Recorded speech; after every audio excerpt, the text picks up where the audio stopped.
October 14th, 1943, is not remembered for a single battle. It is remembered in numbers. On that day, the 8th Air Force sends nearly 300 B-17 flying fortresses deep into Germany. They fly without fighter escort, relying entirely on their own defensive guns to survive. By nightfall, 60 bombers are gone, not damaged, not forced to turn back, destroyed. Another 138 limp home so badly damaged they will never fly again. More than 600 American airmen are dead. For the men who plan these missions, the numbers are no longer shocking. They are familiar, and that familiarity is what makes them terrifying. At this point in the war, bomber losses are no longer measured emotionally. They are measured mathematically. Every bomber crew is required to complete 25 missions before they can go home.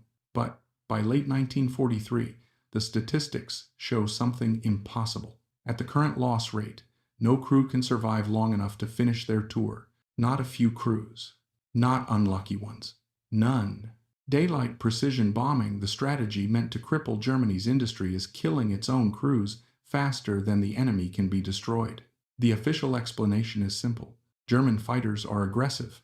German pilots are experienced. German air defenses are improving. But that explanation does not survive contact with the data.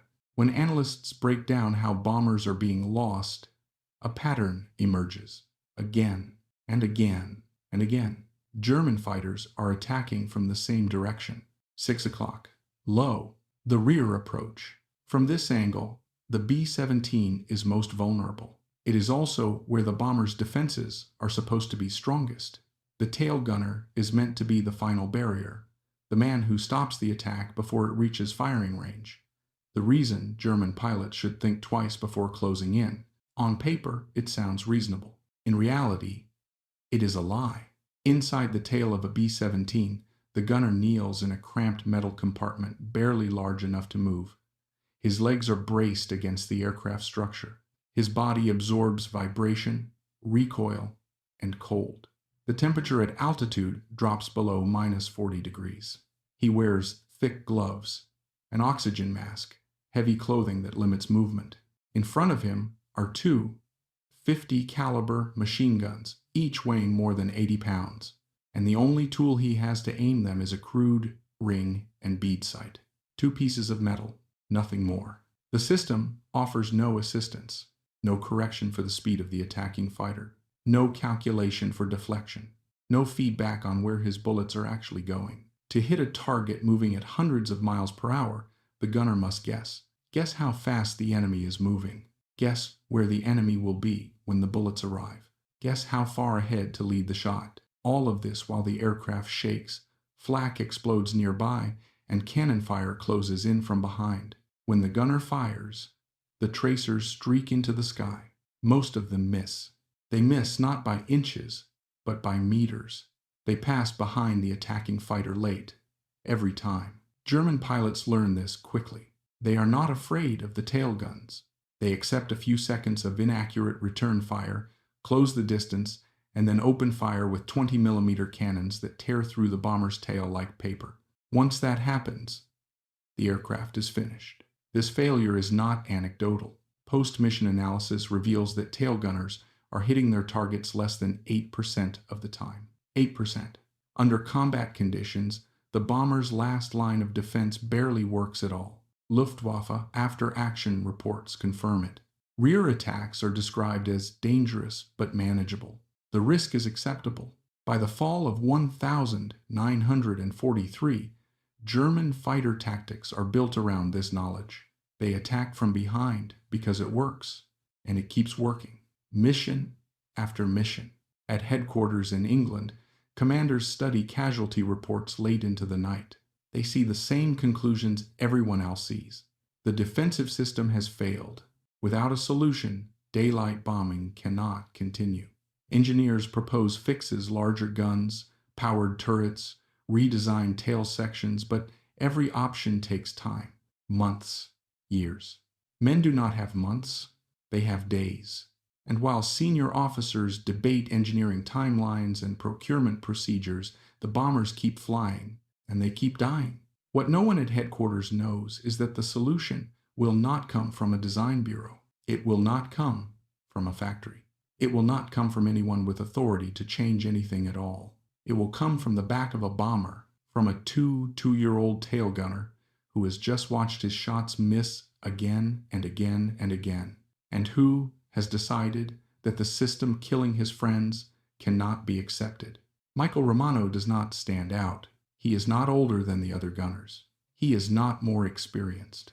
He is not better trained.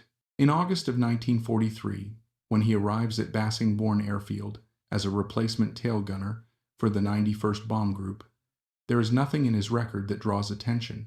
No commendations. No exceptional scores. No special remarks.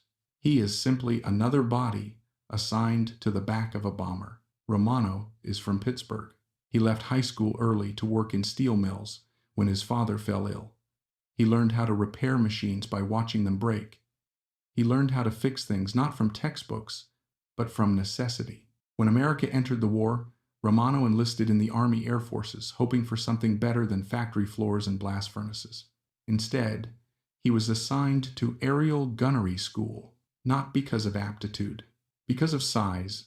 At 5'7" and under 150 pounds, Romano could fit into spaces that larger men could not. The tailgun position needed small bodies, so the Army sent him there. Training lasted 6 weeks.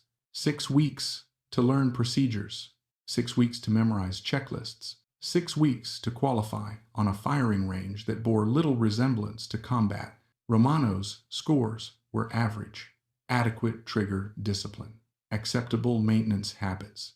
Nothing more. When he joins his B-17 crew, Romano is treated exactly as intended, as interchangeable, a component, someone who could be replaced as easily as a damaged gun barrel. His first combat mission shatters any illusion that training prepared him for what was coming.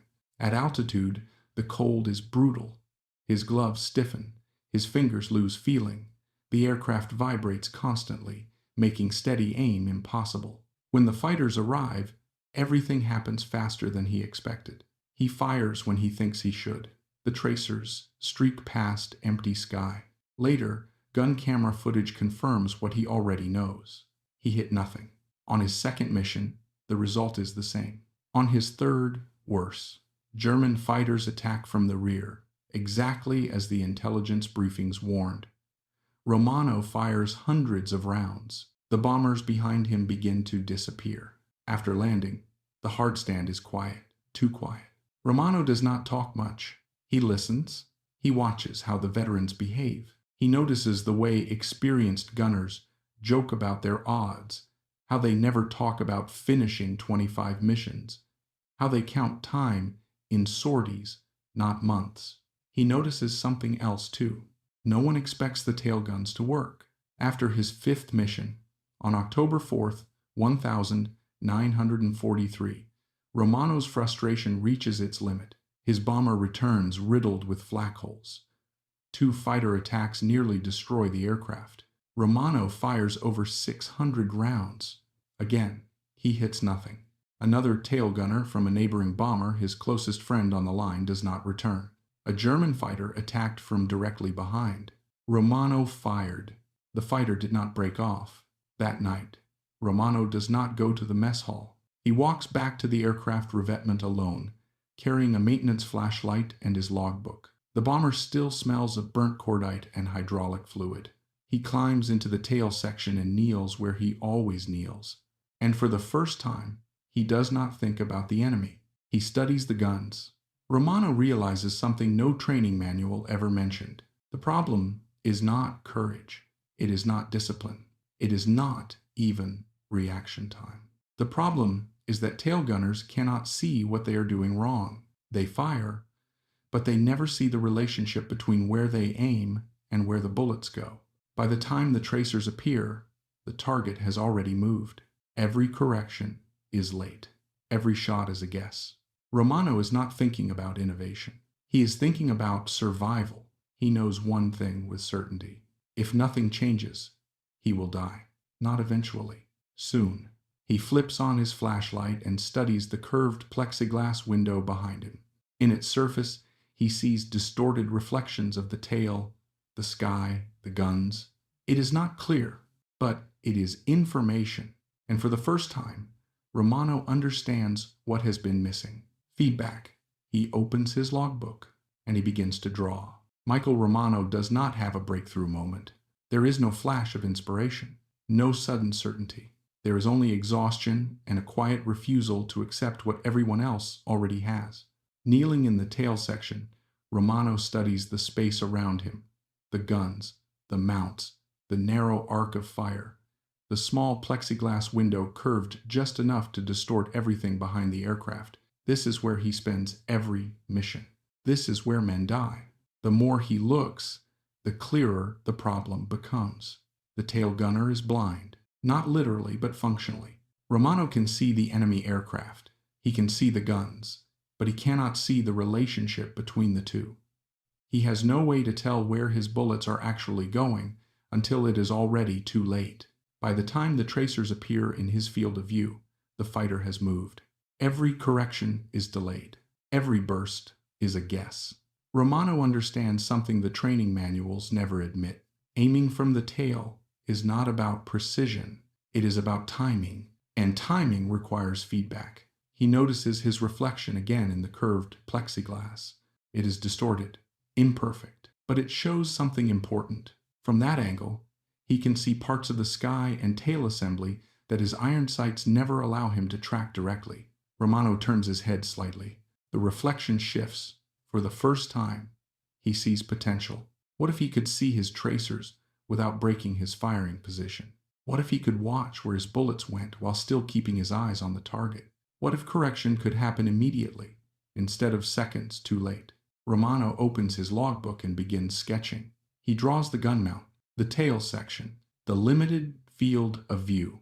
Then he adds mirrors, small ones, angled carefully. Not to replace the sight, but to supplement it. The idea is simple. Instead of guessing, the gunner would watch his own fire. By placing convex mirrors at specific angles, Romano believes he can create peripheral vision that shows tracer paths relative to the target. Not perfect, but enough. Then comes the second part. The guns still need a reference point. Romano knows about reflector sights. He has seen them on fighters' glass plates etched with reticles that allow pilots to aim without aligning physical metal posts. The problem is space. A standard reflector sight does not fit inside a B-17 tail. Unless someone ignores the rules, Romano sketches again. A reflector sight mounted lower, closer to the gun yoke, integrated into the firing position instead of standing above it. He is not designing a computing sight. There are no gyros, no motors, no electronics. Just information delivered faster than before. By dawn, Romano has filled several pages, measurements, angles, sight lines. He uses a carpenter's protractor scavenged from the base machine shop to estimate mirror placement. Nothing about the design is elegant, but it is achievable, and it is forbidden. Romano knows the regulations. Unauthorized modifications to defensive armament are explicitly prohibited. Every component on an aircraft must be approved, tested, and logged. Violations can lead to court-martial. Romano understands the risk. He also understands something else. Regulations will not stop the German fighters. He does not ask permission. He looks for help. He finds it in the base sheet metal shop. Technical Sergeant Frank Kellerman has been repairing aircraft since before the war. He has spent the Depression years working in the Civilian Conservation Corps, fixing bridges and equipment with whatever materials were available. When Romano approaches him with the sketches, Kellerman studies them in silence. For several minutes, he says nothing. "This is illegal," Kellerman finally says. Romano does not argue. "Yes, Sergeant." Kellerman flips through the drawings again. "This violates multiple technical orders." "Yes, Sergeant." Kellerman looks up. "When do you fly again?" "Tomorrow." Kellerman exhales slowly. "Then we don't have much time." They work after midnight, quietly, away from the main hangars. Materials come from everywhere. Curved mirrors salvaged from damaged navigation equipment, plexiglass sheets from shattered canopies, aluminum brackets cut from written-off airframes. The most critical component, the reflector sight, comes from a wrecked P-47 Thunderbolt. Kellerman removes it and begins modifying the mounting hardware by hand. The mirror system takes longer. Romano insists on 3 mirrors positioned to show tracer paths without obstructing the forward view. Kellerman fabricates adjustable brackets using scrap aluminum and ball socket joints from control linkages. Nothing matches.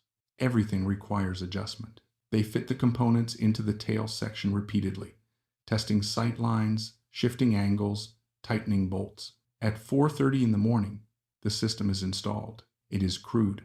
The brackets are rough. The mirrors are fixed with safety wire. The reflector sight is mounted in a way that would horrify any factory engineer. Nothing is recorded. Nothing is approved. As dawn approaches, Romano climbs into position one last time. He looks through the reflector sight. The reticle floats in front of him. In his peripheral vision, the mirrors show the gun barrels and the space behind the aircraft. For the first time, he can see what he has never seen before. Where his bullets will go, Romano does not smile. He does not celebrate. He knows what he has done, and he knows what will happen if it fails. At briefing that morning, he tells no one. Not his pilot, not the crew chief, not the squadron armament officer. The aircraft launches on schedule, and the mirrors go to war. The mission launches on schedule. There is no announcement, no inspection, no warning. Michael Romano takes his place in the tail as the B-17 lifts off from Bassingbourn and climbs into the thin air over England. The mirrors sit quietly around his field of vision. Nothing about them looks official. At altitude, the cold returns. The bomber formation stretches across the sky, engines droning at a constant pitch. Below them, the North Sea slides past, gray and empty. Romano adjusts his oxygen mask and settles into position. He does not test the system. There is no time for rehearsal. Over Germany, the first flak bursts appear. Black clouds punch holes in the sky, rocking the aircraft. The bomber shudders but holds formation. Minutes later, the warning comes over the intercom. Bandits approaching from the rear. Romano tightens his grip on the guns. The fighter appears exactly where it always does. 6 o'clock. Low. A Messerschmitt Bf 109 climbing into position for a rear attack. Romano brings the guns around and looks through the reflector sight. The reticle floats cleanly in front of him. For the first time, he does not feel rushed. In his peripheral vision, something new appears. The mirrors. He can see the alignment of the gun barrels without shifting his head. He can see the space where his tracers will pass. The fighter closes in. Romano fires a short burst. The tracers streak past the target. But this time, Romano sees why. They are behind. Instantly. Not seconds later. Now, he adjusts. Not guessing. Not hoping. He leads the fighter by the width of the reticle and fires again. The tracers converge. The next moment, the fighter's engine erupts in flame. The aircraft snaps into a roll, smoke pouring from the cowling, then drops away beneath the bomber formation. Romano freezes. For half a second, he cannot process what he is seeing. The sky behind him is empty. The fighter is gone. Romano stares at the mirrors, then at the sight, then back into the open air. Inside his oxygen mask, he whispers a single word. It worked. The rest of the mission passes without incident. No more rear attacks. The bomber returns to England intact. Romano climbs out of the tail section on the hard stand, his legs weak not from fear, but from adrenaline finally releasing. He does not celebrate. He does not speak. The moment lasts less than 20 minutes. During routine post-flight inspection, the crew chief notices the unfamiliar hardware in the tail, the mirrors, the reflector sight, the improvised brackets. He stops, calls it in.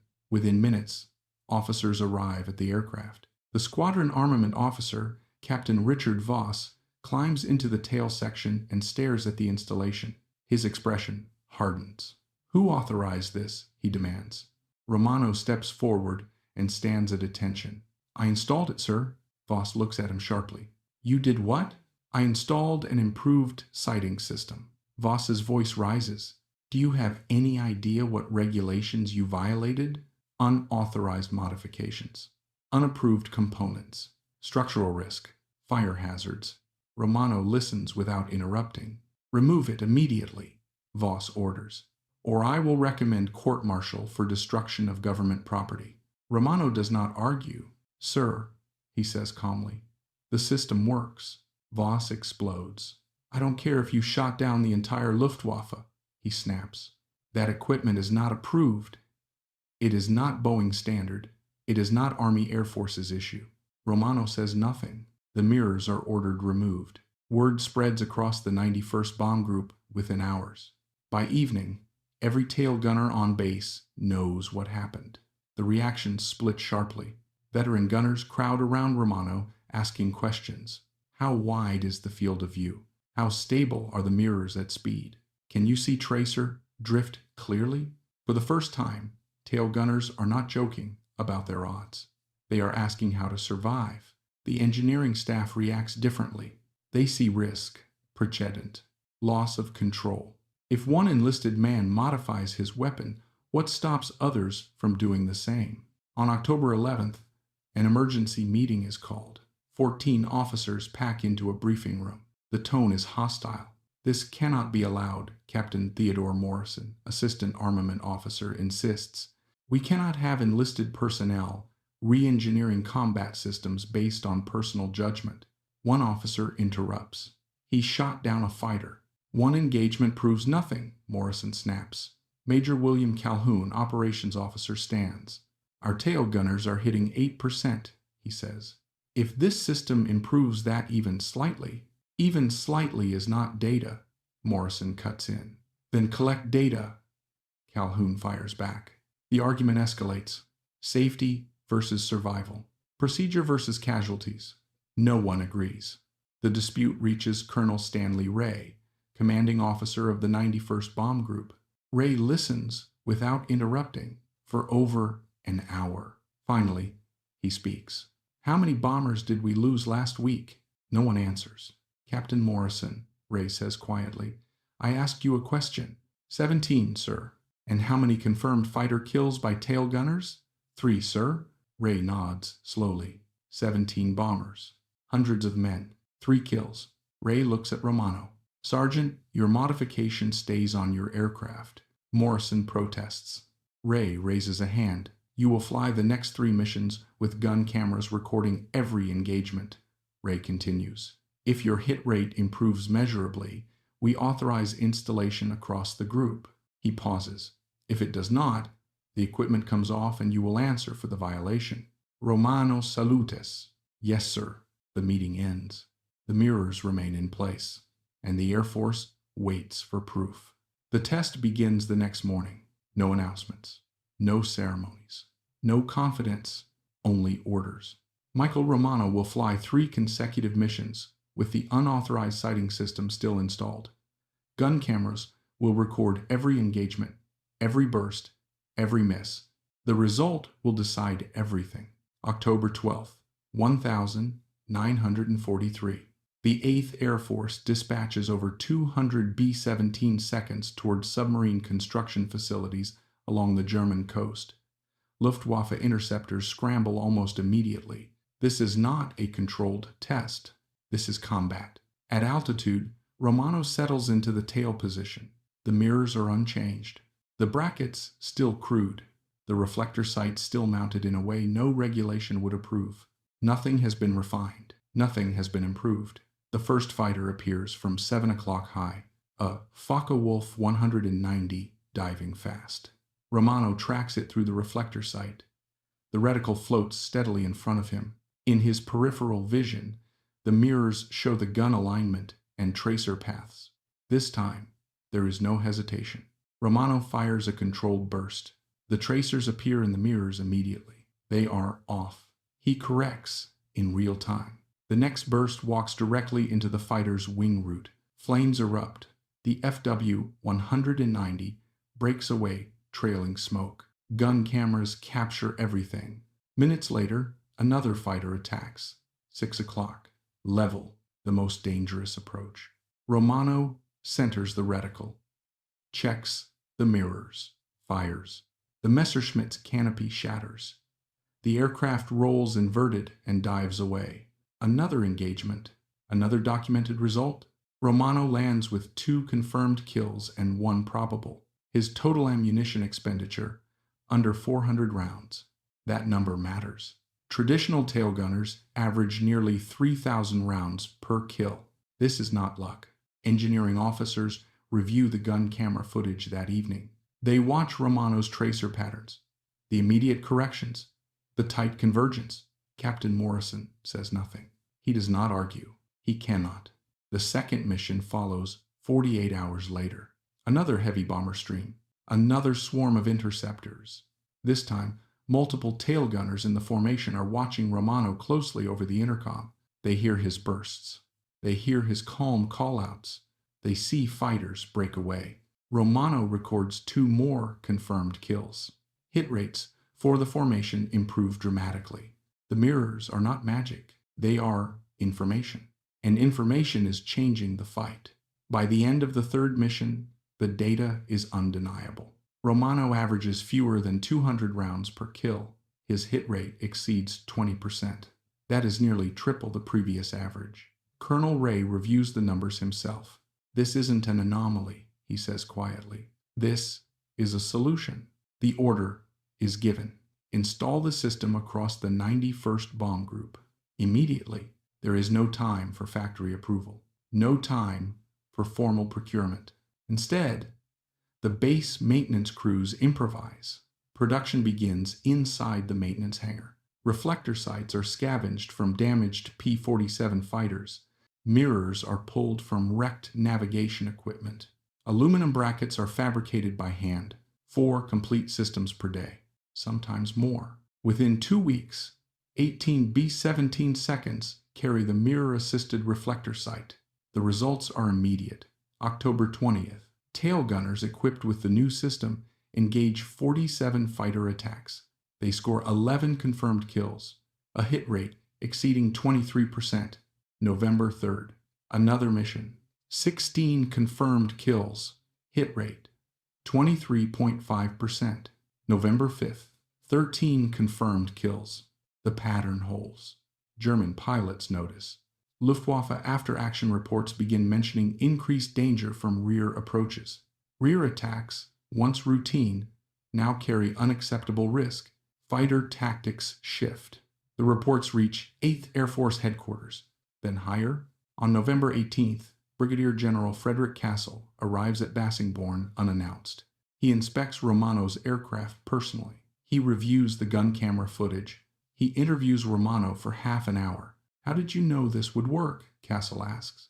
Romano shrugs. "I didn't, sir. The old sights didn't work, so I tried something else." Castle laughs.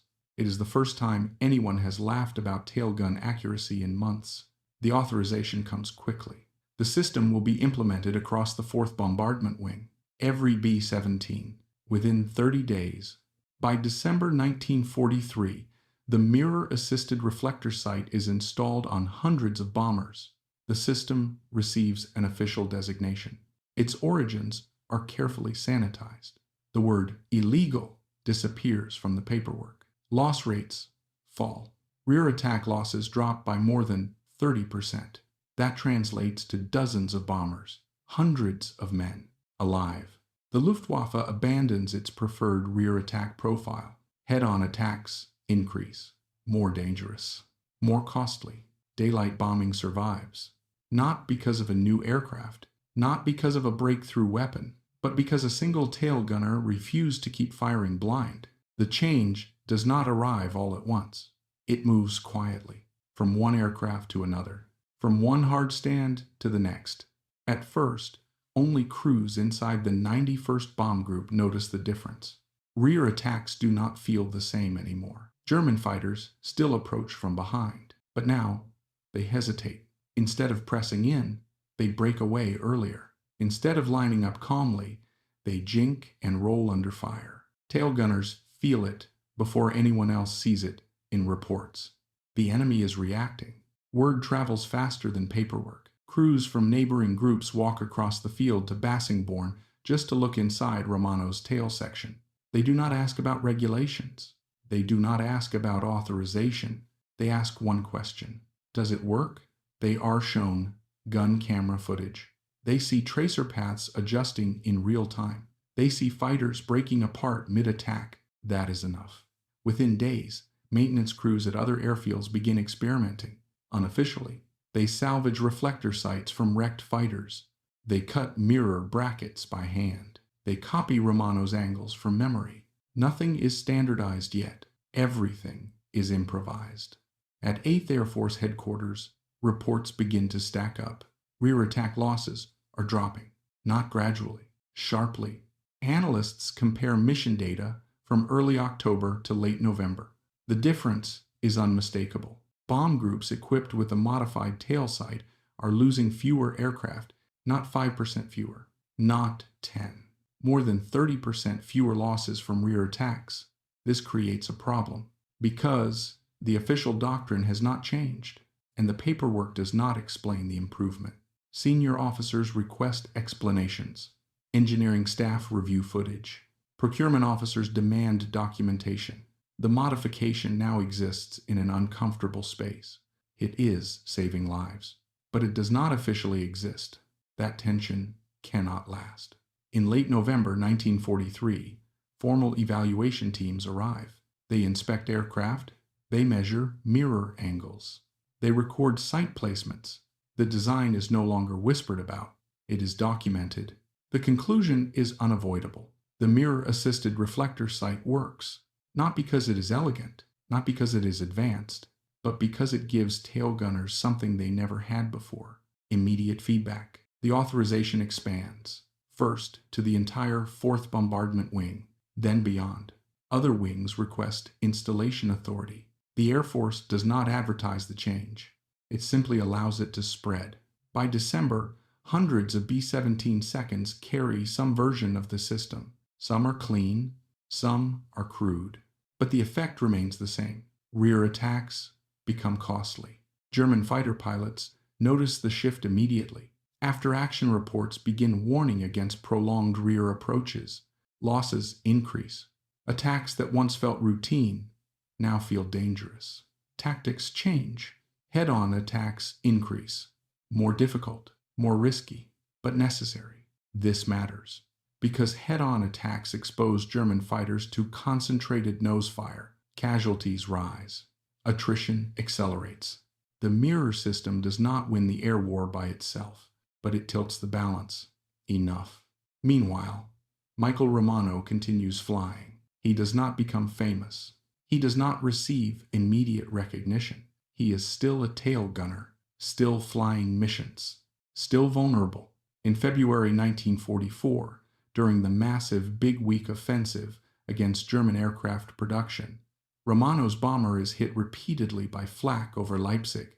Hydraulic fluid sprays into the tail section. Fuel leaks. The aircraft struggles to stay airborne. Romano keeps firing. He engages fighters until the guns fall silent.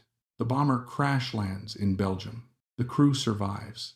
Romano does not return to combat immediately. He spends the remainder of the war as a prisoner. He loses weight. He endures captivity. He survives. Back in England, the system he helped create continues to spread. By early 1944, formal engineering teams integrate its principles into factory designs. The new Cheyenne tail turret appears on late model B-17Gs. It features a reflector sight positioned almost exactly where Romano placed his salvaged fighter sight. The mirrors are refined. The concept remains. Production accelerates. Thousands of bombers roll off assembly lines equipped with improved tail defense. Loss rates continue to fall. Post-war analysis will later quantify the impact. Between October 1943 and March 1944, bomber groups equipped with improved tail sights suffer 32 to 37% fewer rear attack losses. That translates to hundreds of aircraft, thousands of men alive. The Air Force does not frame this as rebellion. It frames it as evolution. The paperwork is rewritten. The origin story is simplified. Michael Romano returns home in May 1945. He weighs less than when he enlisted. He carries no public recognition of what he started. He receives the Distinguished Flying Cross. The citation praises courage and achievement. It does not mention illegal modifications. Romano does not correct the record. He does not seek interviews. He does not tour factories. When asked later, he offers a simple explanation. I just made what I needed to survive. But survival was never just personal, because once the mirrors spread, men who should not have come back did. Crews who should have died finished their tours. Families were not notified. Children were born. The bombing campaign continues. Germany's fighter force bleeds itself trying to stop it, and the air war shifts permanently. The change did not come from a general. It did not come from a design office. It came from the back of a bomber. And once it began, it could not be stopped. By the spring of 1944, the air war over Europe feels different. Not safer, not easy, but no longer hopeless. Bomber crews still die. Aircraft still fall from the sky. But the losses are no longer automatic. The rear of the bomber, once a death sentence, has become contested ground. This shift does not come with an announcement. There is no headline, no speech, no declaration of victory. The war simply continues under slightly better odds. Factory-built B-17Gs begin arriving with improved tail turrets. The Cheyenne modification incorporates a reflector sight positioned almost exactly where Romano placed his salvaged P-47 unit months earlier. The mirrors are cleaner. The brackets standardized. The paperwork complete. What was once illegal is now doctrine. No one mentions where the idea came from. There is no need. The Air Force does not reward unauthorized solutions. It absorbs them. Michael Romano does not see most of this. After his aircraft crash lands in Belgium during Big Week, he is captured. He spends the remainder of the war in a German prisoner of war camp. He loses weight. He endures hunger. He waits. The mirrors keep flying without him. By the time the war ends, the scale of the change is measurable. Post-war analysis by the U.S. Strategic Bombing Survey compares bomber losses across thousands of missions. The numbers are blunt. Bomb groups equipped with improved tail gun sights suffer between 32 and 37% fewer rear attack losses than earlier formations. That percentage translates to approximately 800 aircraft, roughly 8,000 men, alive. Those numbers do not appear in Michael Romano's file. They do not appear in his obituary. They exist only in analysis tables and footnotes. Romano returns to the United States in May 1945. He weighs 127 pounds, nearly 20 pounds lighter than when he enlisted. He is awarded the Distinguished Flying Cross for extraordinary achievement. The citation praises courage under fire. It does not describe what he actually did. Romano does not correct the record. He declines interviews. When Boeing engineers invite him to Seattle to discuss the Cheyenne turret, he politely refuses. I'm not an engineer, he tells them. He returns to Pittsburgh. For the next 37 years, Michael Romano works as a machinist. He marries his high school sweetheart. He raises children. He rarely speaks about the war. To his family, he is not an innovator. He is not a hero. He is a man who flew in bombers and fixed machines. In 1983, the 91st Bomb Group Association holds a reunion at Bassingbourn Airfield. The old airfield is quiet now. The runways are preserved. The hangars silent. Former tail gunners attend. Men in their 60s and 70s, walking slowly, some with canes. They gather around old aircraft displays and faded photographs. They remember names. They remember faces. They remember the odds. One man brings something with him. A small curved mirror bracket. He has kept it for 40 years. He finds Romano, now gray-haired, quiet, uncomfortable with attention. The man holds out the bracket. Because of you, he says, I came home. He pauses. My kids exist because of those mirrors. Romano does not know how to respond. He shrugs. You would have done the same thing, he says. We all just wanted to survive long enough to go home. But that is not entirely true. Thousands of tail gunners faced the same problem. They fired blind. They missed. They watched bombers burn. Only one of them decided the system itself was unacceptable. Only one of them was willing to break regulations to change it. Michael Romano dies in 2003 at the age of 79. His obituary in the Pittsburgh Post-Gazette mentions his military service in a single line: World War II veteran. 8th Air Force. It does not mention mirrors. It does not mention unauthorized modifications. It does not mention that while generals debated doctrine and engineers argued timelines, a 22-year-old factory worker solved a problem they could not. History often credits victories to machines, to aircraft, to weapons, to strategy. This story does not contradict that. It complicates it, because sometimes the decisive change is not a breakthrough. It is a refusal to accept a system that keeps killing people. The bomber war did not turn because someone followed procedure. It turned because someone ignored it, quietly, illegally, effectively. The mirrors did not make tail gunners invincible. They made them dangerous enough, and that was enough. If you look at the photographs of late war B-17 seconds, you will see improved tail turrets, clean reflector sights, factory-approved components. What you will not see is where the idea started.